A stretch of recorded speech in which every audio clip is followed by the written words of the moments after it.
Well, look at this. This is completely flipped. You are not looking at Jordan opening the show. You're looking at Victor Medina. Some of you don't even know who I am and trying to figure out why I'm even opening the show. But here's the thing.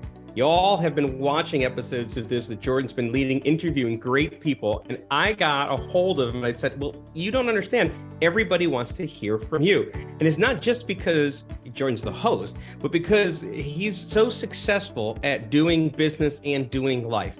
He has a law firm that he and his wife own that has not only provided a great living in terms of being successful, but also afforded him the opportunity to start a second company that's successful called Legalese Marketing. And on top of that, both of those things have been operating so well that he could take off almost an entire year traveling the country with his family. And it's not just that he's hitting all of those points, but if you're friends with him on social media, you know, not only does he love his family, but his family actually kind of loves him too. A little bit strange in the world of attorneys that they're used to that. And everyone needs to talk to Jordan as the subject of an episode just to see how it all gets done. So I'm opening the show, I'm hosting it, and your guest today is Jordan Ostroff. Welcome, Jordan. Thanks so much for having me, man. That was a great intro. Well, I've been looking forward to doing it. It is completely sincere and genuine on my part. You know, a lot of the things that I talk to other people about doing, specifically lawyers and business owners, to the extent that I have somebody that's not a lawyer coming into that, is, you know, how is it that you set yourself up to do a great life? And I've always admired that about you. Even though you're not in one of my coaching programs, even though you're not a coaching client of mine, you have hit all of the milestones of what I would want for somebody. And so when I see that from the outside, you're somebody to be admired. And I think that I am completely sincere in all the words that I say, because I look at it from the outside and be like, I think this guy's nailed it. And I'm really, really jealous is the wrong word. You're younger than I am. So I'm jealous of the fact that you did it before I did it. And so that way I think everyone should be talking to you about it. Well, thank you. So I mean, look, if we can provide some value and help somebody else down a better path, let's do it. All right. So let's start with this. We're both superhero fans, comic book fans. What is your 3 or 4 paragraph origin story? How did we arrive to this superhero status? What were you bit by in terms of radioactive spider? So raised Jewish, although in my immediate family, I'm the first lawyer. Okay. As far as I can tell, everybody will confirm I said I wanted to be a lawyer. No clue what that meant. Eventually, I found out you just argue with people and try to prove them that you were correct, at which point my family said, no, we knew that, and we knew you were going to make a great lawyer because you argued with us, like literally in-home videos, arguing with my parents. So God bless them that they survived and allowed me to survive during that time frame. Came up to Orlando to go to UCF, did mock trial there, stayed in Orlando to go to Barry, did mock trial there, was a prosecutor in Orlando. And then at one point got bit by the entrepreneurial bug, and we're like, I'm going to open up my own firm. Let's see how this goes. So I honored my 3+ year commitment to the state and surprised my wife. She didn't think I was going to pull the trigger so quickly, and I was out starting Jordan Law, and here we are 7.5 years later. So let me ask this question. I am fond of saying that most lawyers who start their own firms are bitten by an independence or I'm going to be autonomous and no one's going to tell me what to do bug first before they're actually thinking about things as a business owner. Which was it for you? Ooh, all right. So you're correct in that clarification. I definitely did not know anything about a business in any way, shape, or form. I enjoyed my time at the state attorney's office. I had a ton of flexibility on my cases. I guess really I just didn't want to make $49,000 a year working, full time, sending people to prison for life with super serious cases. Like there was never a break from not the work itself, but the seriousness of the cases. And so I thought going in criminal defense, I hoped I would make more, but also the idea of having misdemeanors on a couple of days and life felonies on other days and DUIs here, like having a little bit more of that mix. I thought I would enjoy that more. Okay. And so you started out in that practice area. Was it lucrative? Were you successful? When did you start adding the personal injury component of it? So was it lucrative? Yes, at first. Was it successful? No, because I spent the money faster than it came in. So I had been in Orlando for like 10 years at that time, undergrad law school as a prosecutor. I knew a ton of people, even though I didn't know what networking really was or how to provide value to referral sources and whatnot. So I brought in probably a couple $100,000 over my first, on pace over my first year. And I was like, oh, this will be great. I'll hire like a marketing company. and this will be gangbusters. And that was not the case, to put it mildly. Meaning that it was money wasted and it didn't go gangbusters, or it just didn't go as quickly as you wanted. So my kid was born on March 2nd of 2018. Okay. So in the January 1st, 2018, I cut like $135,000 year marketing budget down to $0. And for the year of 2018, my firm made $5,000 less than we did in 2017. Oh, So wow. not to say that the marketing was that bad. It was bad, but I was able to grow a firm organically to offset all of the crap that I was wasting on direct mail and buying leads and pay-per-click and, whatever else at the time.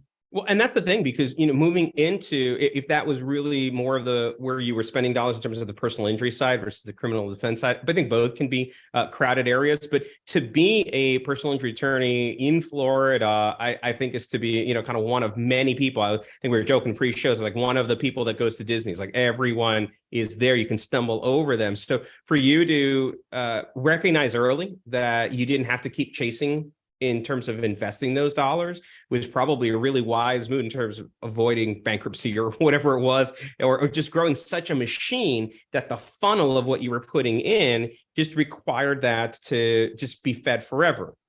And yet you begin a marketing company. So where's the connection between stopping spending any marketing dollars, working on things that were organic, but then translating that into services that you likely were taking advantage of on your own and now wanted to offer to other people? Because I was missing the entire foundation that all that stuff should be built upon. I had no idea who my ideal client was. I didn't know what success would look like when it came to this. I didn't have a consistent sales process. I wasn't tracking things well enough to make the changes. I was tracking them well enough to know I was wasting so much money, but not to know what to do about it. And so there's like this entire consulting foundational sales process, whatever you want to call it, that you need to have in place so that you can advertise well, or so that you know who your best referral sources are, or that you close leads at a viable rate to actually make money off of it. And I did none of those things. And nobody told me to do any of those things. So this is really interesting, because when I go to Legalese Marketing's website and I follow the walkthrough about, they're learning about you, or then taking the next steps, or learning about the services, it's kind of broken down into these two areas. You've got your CRM and your automation side, and then you have your traditional, I think you call them marketing effort side. And I think some people would look at that as from a business consultant standpoint, but like those two disparate activities, like here's one that's creative, and here's one objective and standards and process driven. Yet you've combined them and you make them essential. So my guess is that you think that they're interrelated and need to be. And so the question is, do you, and why? Like, why is those two things connected? Dude, I lived it. I mean, look, here's the thing. Google, let's go use Google Ads as an example. It's the easiest one. So Google's really cool. They have static ads and dynamic ads. So in essence, it's like the Chinese takeout menu. You can put in a couple different adjectives. It'll run different iterations of them. So 5 different words in a couple spots might get you 75 different ads. And Google's going to try to figure out how to get you the cheapest clicks from that. It will genuinely work a little, AI algorithm, whatever for you. But cheapest clicks does not necessarily mean best cases. So by having ad A go to landing page A, going to contact form A, you can see what percentage of those clients show up to a consult, what percentage of them have the right need, what percentage of them pay you what you ask for, sign up. You can really figure out what the ideal case is. And so that's why, by having that CRM, you can track it and you get a consistent sales process. And then you basically get to play scientific method with the marketing, because you know that once it gets into the funnel, it's going to go the same way. Instead of, if this sounds like any of you, it was me, you're not busy. You call all your leads a bunch, you sign up a bunch of cases, you get busy, you stop calling people, you don't sign them up, you don't get busy, you call them, and you get those huge ebb and flows, which makes it impossible to know if any of your marketing is successful, because you've completely changed the sign-up process based upon if you're free or not. And so we do this whole thing to build out this consistent foundation of the sales process, to track the leads, to do the follow-ups, to get people signed up, so that you can actually know what marketing makes sense. Yeah, and I kind of hear two things in that. I think the first one is what you've talked about, which is have the actual data that's in front of you to make smart decisions. And so this is the reason why you would want to be in front of putting both of those pieces in place, kind of watching what the tracking is and being able to change the thing that's creative that might feed it and then be responsive to it. But the other thing that you talked about, which I think is also more of a, I don't call it an advanced topic, but I would say that lawyers are slower to get there. I actually think that you've done a ninja trick in terms of offering these services, is that you've thought about it like it's a system inside of a pipeline. And lawyers don't typically get to that as the way that they create their firm. They think that it's made out of whole cloth. They think that the work that they do is most brilliant when it's not systemized. And yet, they'll be in there like, well, I take these interrogatories from this section and my, I haven't litigated anything so long that I can't even remember what there's a motion to dismiss. Oh, a motion for summary judgment. Here's my summary judgment standard, and I'm going to go and put that in there. So they'll use some of that, but they won't systemize it. They'll go and open an old Word document and copy and paste, and they can't connect it together. So I have two questions from that. First, was that always the way that you were wired, was to be thinking about it in that way? And then the second is, do you find it difficult to get lawyers that are clients of legalese to latch on to the, can I just set it up to run on its own and let it move from there? So from a system, I mean, look, I learn from fuck ups. So from a system standpoint, it was not having them in place that taught me how important they were. Okay. I got my firm up to 15 people. I've never been more miserable in my entire life. I was still working 60 hours a week. I was making no money. We were $200,000 in debt. My wife told me she was pregnant with our kid. I thought, awesome, this is amazing. And then 5 seconds later was like, how the fuck are we going to do this? Like, right. There's not enough money. There's not enough time. There's not any of it. So systems and really the technology of Lawmatics, or a similar CRM, is what really helped me turn it around, because it forced everybody into the same sort of program. Like, you actually had to go out of your way to not do things the right way because of how much was automated, systematized, standardized. Yeah. From a client perspective, I want to say no, and I say that from the standpoint of, like, if you're coming to Legalese, you probably know who I am, or you heard one of us speak at an event, or you came to us at a booth and you realize we were talking about this kind of stuff. So, like, I'm not getting a lot of leads from people that aren't interested in having the technology in some manner, having the CRM in some manner, having the sales process, because that's really our unique selling proposition, is giving you that holistic sales and marketing view to maximize it. So it saves us a lot of the overcoming objections of, do I need this? And for the people that still have that problem, they just don't hire us, which, cool, I don't blame them. And I think that you've done something really brilliant there too, because I would imagine that by the time that they've come to you, it's not a cold lead, like, I've never thought of this. Most probably would imagine that most of the people that are coming in there are saying, yeah, I've always wanted to get it done. I knew it was something that needed to get done. And then what you're offering is actually the implementation. There's brilliant strategy behind it.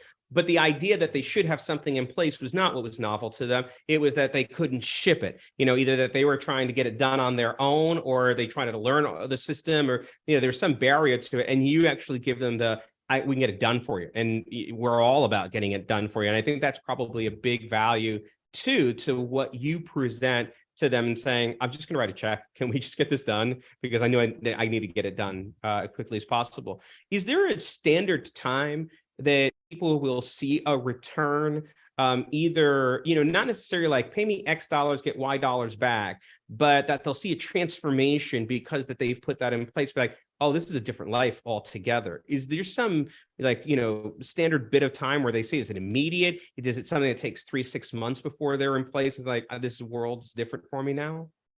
So that's a great question. So here's the thing for me.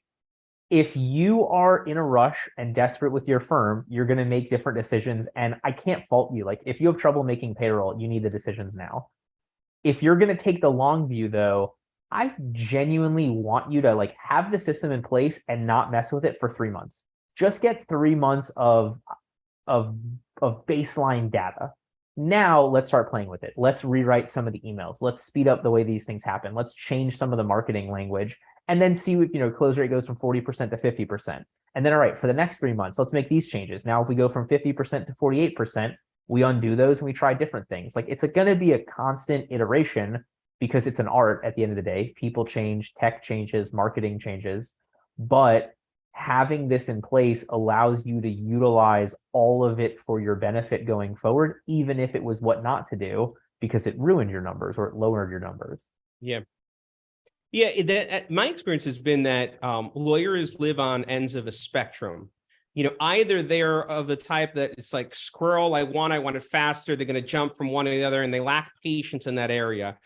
Or they're on the other side that they're just like donkeys and they're trying to drag them in one direction. But I think very few of them are in that middle that they can really be thoughtful and contemplative about it. And I think you hit on something which I would agree with also, which is their vision can only be which is dictated by their cash flow, right? So if they're trying to get to the next week or to the next month, you can't think about things in 3-month increments or 4-month increments, or 6 months increments to what you're doing, because you just don't have the bandwidth. It's not an investment for you at that point in time. It is essentially a reaction, either reaction because you're in too much pain in one area or too much pain in the other area, but you're not thinking about it sort of tactically along the way. My hope is that more and more lawyers get to that middle part, but I just don't know what it takes for them. Either they need to get to some level of success to be able to have that patience. Maybe they're a little bit older and gone through things, but like, well, that didn't work 6 times. Let me try another one. You mentioned something that was interesting to me. Can I reframe that for a second? Yeah, please. Yeah. Because I guess let me give a specific example. If you are a PI firm and you are struggling, and your thought process on marketing to get more cases now is to start a YouTube channel, those things are probably not aligned, because you need the time to build up the brand, to build up the recognition, to get the leads. And then when your cases come in, they're not paying you for 6 months, 12 months, 18 months. Right. So in those situations, like I'll talk people out of those things and say, look, you need to run ads. You need to run local service ads. You need to run Google ads. You need to run Facebook ads. You've got this market. You need stuff now. However, at the point that you have 3 cases a month coming in, 5 cases a month coming in, now let's put some of that in so that you're not at the mercy of advertising 100% for everything all the time. Because then when, the big firm 3 towns over comes in and all of your costs just doubled, you can afford it because you've got some of the brand recognition, you've got some of the social media presence, you've got some of the referral sources. And so really having that conversation with people over time is what allows you long-term success. So basically, it's more of like having a strategy discussion. We got to put these in particular orders. Like, where are you? You could be flush that has a long-term vision because you've already shored up the things that are coming in short-term and regularly. And now what you want to do is you want to reduce your overall cost. We can, deal with that. But if you're having a struggle to meet something that's in the short term, then to the extent you have anything to invest, let's meet that need first, shore that up, and then play the longer game of trying to reduce the overall cost for them or make something that can be more perpetual as opposed to reactive. Is that fair? Yep. Nice. You mentioned something that I wanted to explore a little bit more, which is that you'd grown this team size to 15, miserable with your life. And that was the pain that got you to reorder what you were doing. What component of that was dictated by the leadership style that you wanted or you didn't have, the hiring that you've done to it? And did it change at all once you had built the firm different, that you either were bringing in different people or you were different coming into that? I don't want to manage. I don't want to micromanage. I don't want to macro manage. I guess, let me rephrase. I want to macro manage, but truly like, this is the vision. These are the goals. Go on and do your thing. Come to me with questions, don't silo communication. Right. My problem was there was nobody. We were doing multiple different practice areas. We had criminal law, we had PI, we had business law, we had family law for some time frame. We didn't have a consistent system. Even though we had a case management system, we didn't build everything in there with consistency. We had our staff spread out across multiple attorneys. There wasn't consistency there. There was no management. It was a freaking nightmare. And I say that, knock on wood, no bar complaints from it, did a great job for the clients. It was me, like, everything is burning. And now literally somebody wants to hand me a baby in 6 months was the experience from that. So in terms of changing, I'll tell you, like, we hired a COO for legalese, I don't know, 3 or 4 months ago. It's finally been like, that's the first time I've really believed in actually having paid for management 7 years after I needed it. I just never saw I never hired the right person. I never saw the right thing. I never had enough in place to allow them the time. to get the stuff fixed. Like it's a lot. Yeah. Some lawyers will find significance by the existence of the fire and solving it. And I would read you from the outside as saying that you like being able to problem solve and find ideas, and they're like, you're hungry for stuff. I mean, one of the things I would have put in the opening if I actually had written it before I said it was, one of the things that I am really impressed by is that notwithstanding your uber level competence in all of these areas, you remain humble and curious to continue to learn. So I think that you're about achieving new things. What was it in that scenario that was like, no, the fires aren't fun to put out, I need to solve them a different way? Was it because it was people and you didn't like managing it? And there's a lot of lawyers that love putting on the cape, and that's how they know that things are great, because they can come in and swoop and take care of them. Just not you, just not the way that you're wired. Ooh, good. You ask good questions. Honestly, so I want to go back to this. So I started out as a prosecutor, did that for over 3 years, did basically all criminal defense for about 4. So 2017 into end of 2018, 2015, whatever. I had more colleagues die by suicide, stroke, overdose, heart attack in that time frame. I can tell you there were only 2 colleagues of mine that I know who retired in the 6 or 7 years right there. There were unfortunately more than that who passed away. And so I think that was part of it, was just realizing, like, why am I wasting so much fucking time on the same problem over and over again? Because I never had the mindset of put out the fire and prevent it from coming back up. It was just triage. So, okay, we have a problem here with intake. Let's jump in and resolve that right now. Well, now we have too many cases. So now let's hire somebody. But now wait, now we have an intake. Like, it was never problem preventing. It was at best problem mitigating. And so I think a lot of that drove me nuts with it. And then it was, but because you were brighter than that, because at the end of the day, you knew that you could create a business that didn't. So was it the frustration, like, this is moronic? Like, I'm so much better than having to deal with the same problem over and over again. Well, why not stay in that routine? Like, what was it that caused you to snap? Because you got to slow down to do it. You have to look around. Like, there's a lot of it that is a dedicated decision that sometimes the urgent is so present. It's very difficult to sidestep that to work on the important. So what was it about it that got you to kind of get off of the train? Really, it was knowing my son was going to be born. So cutting the marketing. So that lowered the amount of leads, that lowered the amount of cases, that allowed us to get rid of some of the staff. It allowed me the time to be more specific with the software. And I had Frankenstein together basically Lawmatics through Zapier and Google Sheets and PandaDocs and Practice Panther and whatever else. For sure. Right. Every 2 to 3 weeks, one of the programs would change. It would blow all the zaps. So now I had a program that didn't have that issue. Like, there were a lot of things that came together at about that same time frame that were longer term solutions. And the more I found those, the more I was able to spend time on longer term solutions. The more I realized I didn't need to be stuck in almost any of the day-to-day. It's interesting. I have had a similar experience personally. We call it the mass bloodletting of 2015. And that's when we went from 9 people down to 2 to start over. And I think it was a combination of being able to only have 2 people on the payroll. I mean, we had some placement service that was giving us warm bodies just because we had enough that warm body was there, but it was good. It wasn't a long-term commitment, because we needed the opportunity to stop and re-engineer what we were doing for the thing that I wanted. And I don't know that it was coincident with when I started losing weight, like, significantly, but those kinds of life changes, what you were talking about, like, oh, I can see where this is going, and there's none of that I like. And being able to make that kind of massive, often painful change to make it different, I think is, I mean, I've experienced it, and I think a lot of people that I've watched turn successful. There hasn't been a lot of people that have walked in and knew it instinctively, that there had to be a pain point to make that change for a lot of what we were talking about, which is that you just get into the routine of being busy and putting out the fire, not really thinking about it tactically.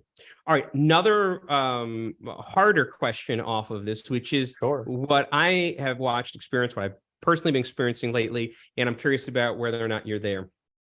When I survey law firms that are growing, whether you think about it from having a complexity ceiling or the next layer of enlightenment, what I found is that the team composition needs to change for us to make it to the next level. So I think I'm fond of saying that you got everybody in the bus, they're in the right seat.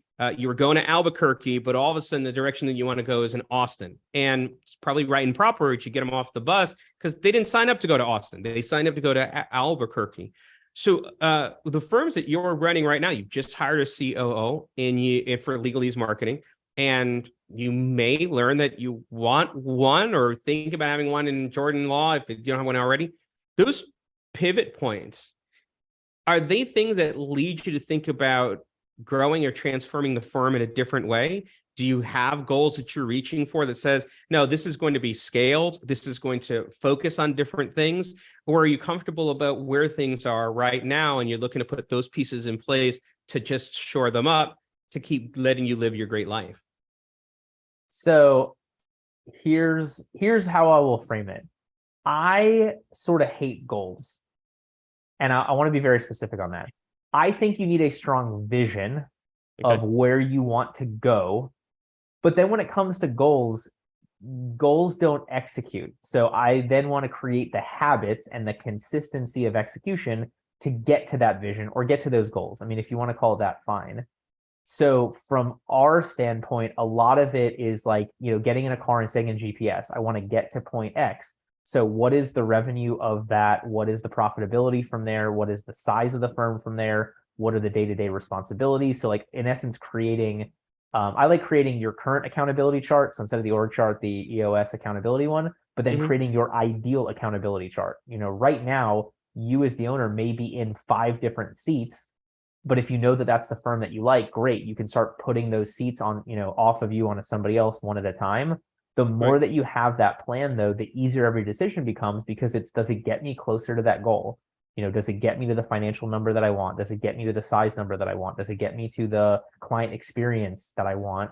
As opposed to just saying like, oh, well, more marketing is better, but it's not always. Right. And I think you're referencing, or at least what I've always heard is being James Clear's quote from Atomic Habits, saying that we don't rise to the level of our goals, but we fall back to the level of our systems, which I think is kind of where you're going. It's like, I want to focus on that part of it, because all I'm going to do is shore up, moving it up from the bottom, that the backstop of that just gets higher and higher and higher. And I may have a goal that I eventually want to get to whatever level that is, so, as I grow, but it's because I set that vision up of saying, that's what I'm growing that to, or I'm growing it by the backstop as opposed to aspirationally. Is that fair?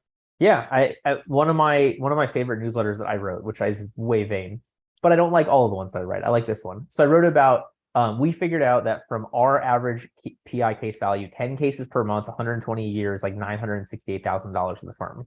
So we came up with the goal of, or the vision of, or goal of doing that. We're not going to do that. I don't think we're going to do that for 2023, but we're on the path for it. So then from that, we need this number of leads to get there. We need this number of referral sources of these kind of types to get to those leads. And then to stay top of mind with those people, we need to send them this many cases. We need to connect with them for this many lunches and keep them over here and do this and do that, and really breaking it down. So now that when I come in, there's a series of things I know I need to do every week. I need to write a certain number of cards to people. I need to review a certain number of other businesses. I need to upload a certain number of Google My Business pictures, all these things I know happen every week. And then you have your more 12-week year planning, your traction planning, your 4 disciplines of execution thing on the more specific things, knowing that I've got these every week habits that are going to be enough to get me where I want to go, assuming I guessed right, assuming I execute them correctly. But, you can always reassess those as you get closer and closer. All right, I'm going to give you the option of 2 variations of a question that play off of that. So the questions are either, which of the systems that you've created was the hardest for you to, you think about or put in place? Or the second variation of the question is, systems like that, which are the ones that you find hardest for lawyers to agree to put in place by virtue of the fact that they are lawyers, that they just don't get it and that they're trained against it? So you can answer either of those 2 questions. I'll take this. I'll take the second one. Anything well, you need to be self-aware and be like letting I'm terrible at all these things, but you're quite honest about the stuff that you suck at. So I'll give you a pass on that one. Thank you. And that's what I'm going to delegating, like knowing what of those things somebody else is better suited for. is the biggest thing when it comes to these systems. It doesn't have to always be you. If you look at it from the standpoint of what things have to be me, look, my wife has to do her trust account or our trust account. She's never going to pawn that off on anybody else. Fine. We have to do legal. We have to be the ones giving legal advice. We can't have a non-lawyer give legal advice. Fine. And then looking at what you want to do. I enjoy running my level 10 meeting every Monday for my firm. I enjoy networking. I enjoy setting the vision. And then everything else I try to get off my plate to somebody who's going to enjoy it more and be better at it than I am. And that's where I think we struggle the most. So this is interesting because I think I agree with you in concept, in an ideal setting, that first of all, I agree that there's always going to be somebody better than you to do things that you probably are currently doing. But I don't think that most lawyers would think about it that way. Most of them would want to hold on to things that they're delegating because in fact, they think that they're better. And often, in fact, they are better, whether it's writing or proofreading or whatever else. They're constantly correcting what is only 80% of the work. So I challenge that a little bit. Do you find scenarios that people have that you can help solve, somebody delegating something that only gets to a certain level of better, or is it necessary that who you're delegating to always outperforms what you're capable of doing? I see what you mean. If you are not happy with how they are doing something and you have created the right system and structure, then you have the wrong person.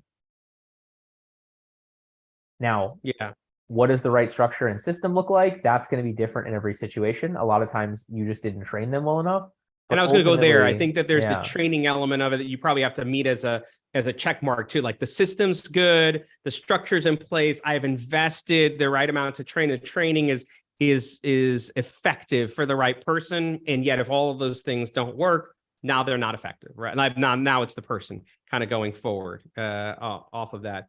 But you also make me think of something interesting, which is part of the reason why automation works so well, because it's the computer. Like it won't get it wrong. If I've got it set up, I don't have to rely. I've eliminated a lot of the variability of that, and more of it's more kind of a management skill more than anything else. Like and not, like make sure you push the right button. Not necessarily did I get the right person with judgment making expertise. Yes. And from that standpoint, then you need the person who either has better technical skills to keep the computer system working or better soft skills for when you get Mrs. Jones who wants to have everything explained to her 4 times. When you have somebody answering the phone or the paralegal who truly is empathetic and cares and goes through and has the patience because they're not doing 100 stupid things that could have been done by a computer, they can actually sit down with that client and truly treat them the right way and customize their experience enough to provide the best value because they're not stuck on all the stupid stuff that, filling out contracts and spending 30 minutes for every retainer agreement to go out when it's the same thing, except for 3 lines that are different. And then once they're in place, so this is kind of interesting because you've taken the automation, not only within your firm, but what you set up for other clients of Legalese Marketing. You've set up the automation and you have created a situation where the people that are going to be there operating it, like what you're talking about, either soft skills or the technical skills that are on the computer, but that the law firms that are using this are limited to employing the people that can exercise the highest level of judgment. And you've reduced the people that don't require judgment because of the automation from there. And that's increases profitability, increases their ability to scale because you can add more on top of a computer than you can on top of people, or trying to find somebody that is the equal of the judgment making ability of people. That's a labor issue. It's a hard thing to go and find. So now you can scale it on top of something that's more structurally sound. The clients that you work with, once you have things up and running, I'm focusing mostly on the Legalese Marketing side, right? I'm not your clients or your law firm, but the clients that you're working with, do you find that when they're in place, they're interested in growing and scaling, or is it just the first time that they can exhale because of the amount of margin that you've created for them? So in our mission statement, or in my mission statement, is helping growth-minded law firm owners run a firm they can be proud of and live a life that's even better.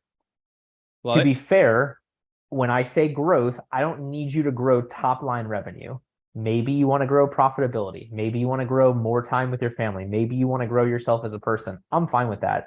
But if you don't have the thought process of wanting some sort of change somewhere in your business life or what that affords you, Yeah. I'm not the right fit. I'm going to be too expensive. You're not going to want to put in the time for what we do. There are ways to do it easier and faster that aren't as sustainable. And so it's just not going to be a good fit. I love it. Those are the people I want to work with as well. Both the folks that are my clients of my substantive stuff that I do, and my companies, the clients that coaching stuff that I work on. Is I'm looking for people that are trying to improve themselves, that they're going somewhere. In large part because I think as we continue to reach forward or try to grow out of something, it keeps us alive. It keeps us moving. I'm really not interested in hanging around with a lot of people that are just stagnating. I'm just kind of like they're on the first step to rotting. It's like I'm good. I don't need to be around that. I'm not interested in doing that. And it's just much better life. So to that point, and as we get towards the end of the interview, you've done this fantastic job of putting yourself in a great position, and now everyone around you has got this great judgment-making ability, and you're sailing. What is the next horizon for you? What are you growing towards? What is it that you're looking to expand and reach for that's new and uncharted for you? Me personally or business wise? No, you personally, I think I want to start with. Okay, so I am fascinated by AI. Like that is the next thing for me. In what manner, I have no idea. But here's where I want to start with. It's amazing to me the amount of people that now think they are copywriters because of ChatGPT. And I hate to burst your bubble. You're not a copywriter. That being said, I think if you are a copywriter and you're not using ChatGPT, you're wasting a ton of time. You're charging your clients too much. You're not getting enough accomplished because you should be able to produce 4 times, 6 times, 8 times as much content using a lot of it as the framework. And so, by the way, in just changing the prompt, give me 6 or give me 8. It's exactly the same input. If you say, give me 8 variations or 6 variations, you should be able to do it. And each one of those, just by the way you change the prompt with AI these days. Well, and go back into it and put it actually in the firm's voice. But if you don't need to write every single word, but you can write 20%, like if you can write, 80, 20, whatever, the 80% delegation rule. If AI can do it 80%, then you can get 5 times as much done adding the 20% on top of it. Like that's the part that fascinates me going forward, because we are in the infancy of this technology. What's coming down the pipe from Google stuff, and with Microsoft putting $1 billion into OpenAI and having it in Bing, like as cool as I think ChatGPT is, the thing that's 100,000 times more knowledgeable is coming in the next 6 months.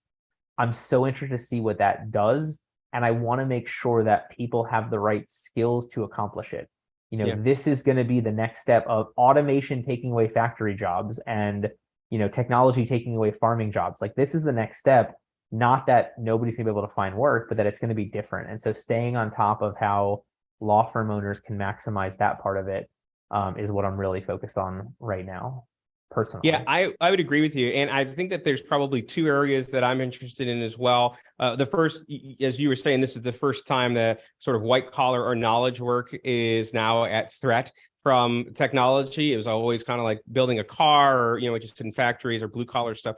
And so it's interesting to see the nature of lawyers who, I've seen it that I think the distinction is going to be, not lawyers versus AI, but lawyers who use artificial intelligence and lawyers that don't, and the quality of that. I think the other area that things are growing into is, how reliable is something? So in other words, your ability to ascribe it value because it is trustworthy and because it is reviewed. Something about it, there was that a human went beyond what the AI was doing, but leveraged it, probably is going to be its own marker of a distinction. Would you agree with that? Yeah, I mean, like to take this, I think right now we are still in the marketing side of this, the copywriting side of this. But to take this for the next step of lawyers, I know there was the thing about the robot lawyer arguing a case and it didn't pan out. But let's say you have a camera focused on the jury and the AI knows facial features in the micro expression of who's interested and not interested. And from watching that, going into your closing argument, that jurors 2, 6, and 12 are the ones that are most on the fence. And the AI knows that they seem to resonate with more emotional appeal. Now in your closing argument, you know to put more of that in, or they seem to be more logical. Well, now you put in more of the facts and circumstances in there. Like there's a really good way to hybridize between the ability of this computer to figure out massive amounts of data in real time at scale with your ability as a lawyer, as a knowledge worker, as an influencer, as a salesman, salesperson, whatever that's going to look like, in a crazy way where we are all going to be like human cyborgs at some point. How is that any different but where you're going uncharted in your business? Aren't they going to be the same thing, or do you have something completely different for the business? Oh, well, okay. So, well, that's why I asked from the personal standpoint, because No, I I don't did. know. That's why. But that personal one is so linked to your business. I thought for sure that's where things were going to be going in that direction too. No?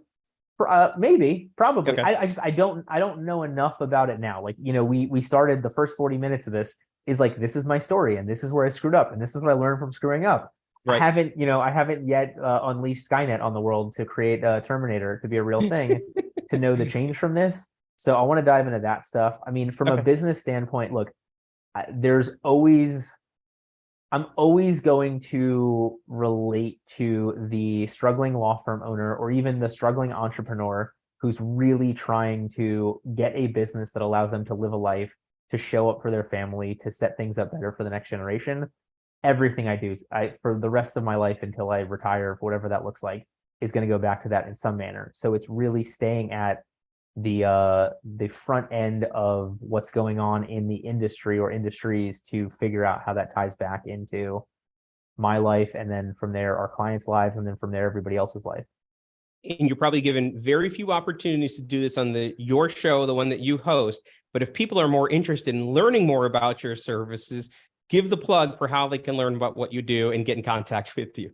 There we go. LegalEaseMarketing.com, EASE. So it is a dad joke, but not ESE like legal ease, but legal ease. Along those lines, I've got a weekly newsletter that I do that is written, I would say 100% by me. There's a couple articles that have been written by ChatGPT. I've specifically acknowledged that, have told you where it is, have given you its answers. It cracks me up having the AI talk about the downside of AI itself as an AI.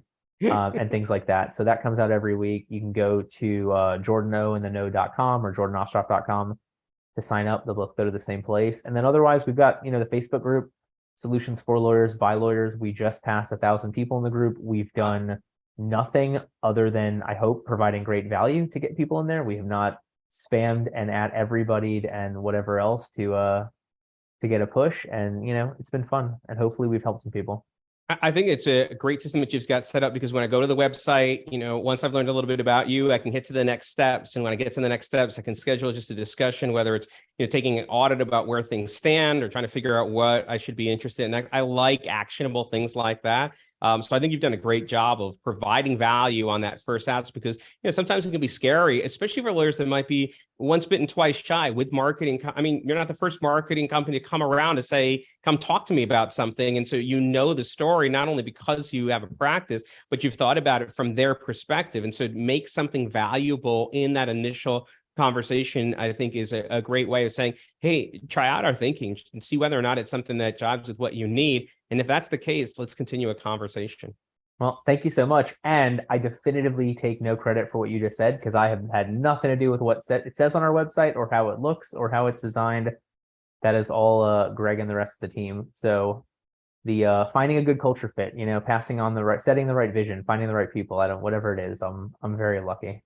And I think that's a great place to leave it, because, as I mentioned in the opener, you're living a life that I think a lot of lawyers should be striving for, in terms of designing a life and doing something that serves them rather than being a slave to their firm, or just not taking advantage of this tremendous opportunity that they have. And so, I wanted to be in business with you, not just because of the services that you provide, but the kind of the model of the life that you're living. And I would add one more thing, which is that if you don't follow Jordan on social media outside of it, just to see that in fact is living such a great life, do that as well, because nothing more heartwarming or charming than watching you deal with your kid. I know it's probably carefully scripted, that we're seeing the right moments and not what it's like to raise a toddler. No, but dude, I had the smash the iPad story. I had my kid My kid's about to be 5, and he's like in the 1 percentile for height. So he's like the size of a 2.5 year old.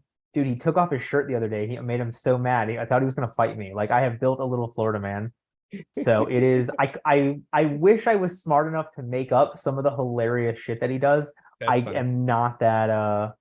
I'm not there. That being said, Okay. for anybody, if you are interested in the weirdest moment in your life, and this is not something that we offer, you have to find somebody else, but do like a true personal branding session. Like really talk to somebody who breaks you down into the viability of you as a brand. Yeah. It's the weirdest conversation I've ever had. If you are vain, it's probably great. If you are modest, it's so terrifying. But like ultimately, I am a lifestyle brand, which is a weird concept as a lawyer and a running a marketing company. But that's what this breaks down to. But it's clear that it's been all the way through, whether it's the Hawaiian shirts or the fact that on your About Us page on the law firm, you got your Halloween, picture where you're dressed up like a shark. That's the lifestyle brand, and it's a way of distinguishing who you are. And by the way, you know who you're going to be getting as a lawyer when they contact you, and I would imagine as a marketing and kind of business running consultant as well. Well, listen, you've been great in terms of giving the time that you have. First of all, I want to thank you for turning over the reins. Hopefully I haven't destroyed the place being in charge of interviewing you, but I also want to find out when the episode airs. I was going to say, see how many views, what the dislikes are, unsubscribes, whatever it is. If you have people leave the group, then it was completely my fault. I'll do what I can to bring them back. But I also want to thank you for being willing to be the subject off of it as well. I told you I think people deserve to hear from you, but at the same time, I think it takes courage to share all the stuff that you're doing. So I'm glad to have given you the opportunity to let yourself shine from it, because I think everyone deserves to hear that. So thank you for being a great guest, Jordan. Thank you so much for being willing to host, man. And I guess that's it. If you enjoyed this, join the Facebook group, Solutions for Lawyers by Lawyers, and then we'll see you back here for the next episode, Thursdays at 6. See, that's what I forgot. I forgot the closer. The CTA, the call to action, the most important thing. No, but seriously, thank you everybody for your time watching this, listen to it. I hope you got a ton of value from this. That's what I'm trying to do. We all have a limited amount of time. Hopefully we spend it doing the things we like to do with the people we like doing it with. Thank you for listening to this episode of Exhibit A Attorneys. If you're interested in becoming the Exhibit A of a successful attorney, please check us out at legalesemarketing.com, EASE.